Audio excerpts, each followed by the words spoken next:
Hello friends, അപ്പം നമുക്കൊരു താൽക്കറി ആയാലോ? അപ്പം നമുക്കൊന്ന് ട്രഡീഷനിലേക്ക് മാറ്റി പിടിക്കാമല്ലേ? ഏത് നമ്മളെ പണ്ടത്തെ അത് തന്നെയെന്നേ. അങ്ങനെ എന്തൊക്കെ താള് കുനുകുനാന്നരിയുക. അതിൻ്റെ ശേഷം എന്താക്കുക, കുറച്ച് കാന്താരി മുളക്, എരിവിനനുസരിച്ചാണ്. എനിക്ക് നല്ലോണം എരിവ് വേണം. അപ്പോൾ ഞാൻ അത്യാവശ്യം കാന്താരി മുളകൊക്കെ എടുത്തിട്ടുണ്ട് കേട്ടോ. പിന്നെ കുറച്ച് പുളിയും ഉപ്പൊക്കെ ഇട്ട് എന്താക്കുക, അടയ്ക്കുക, ഗ്യാസിൽ വെക്കുക. അങ്ങനെ വെച്ച് കുറച്ച് നേരം കഴിയുമ്പോൾ ആര് വരും? അത് തന്നെ നമ്മളെ വിസിൽ. അപ്പോൾ ഒരു 3-4 അങ്ങോട്ട് വന്നോട്ടെ കേട്ടോ, എന്നാലും നല്ലോണം ഒട്ടന്നെ കിട്ടേ. അപ്പം അങ്ങനെ ഉടച്ച താളി എന്ത് ചെയ്യണം? ഒരു ചട്ടി അങ്ങോട്ട് വെച്ച് കുനുകുനാന്ന് ചതച്ച വെളുത്തുള്ളിയിലിട്ട് ഒന്നും കൂടി അങ്ങ് ശ്വാസം മുട്ടിക്കണം. വെളുത്തുള്ളി നല്ലോണം ഞെരിഞ്ഞ് വരുമ്പോൾ എന്താക്കണം, നമ്മൾ ഈ കൂട്ടയിലേക്ക് അങ്ങ് ഇട്ട് നല്ലോണം തിരിച്ചും മറിച്ചും വെളിച്ചെണ്ണയിൽ കിടന്നൊന്ന് ആറാടട്ടെ.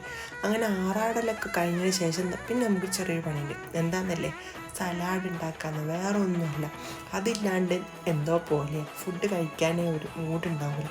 അപ്പം പിന്നെ എന്താ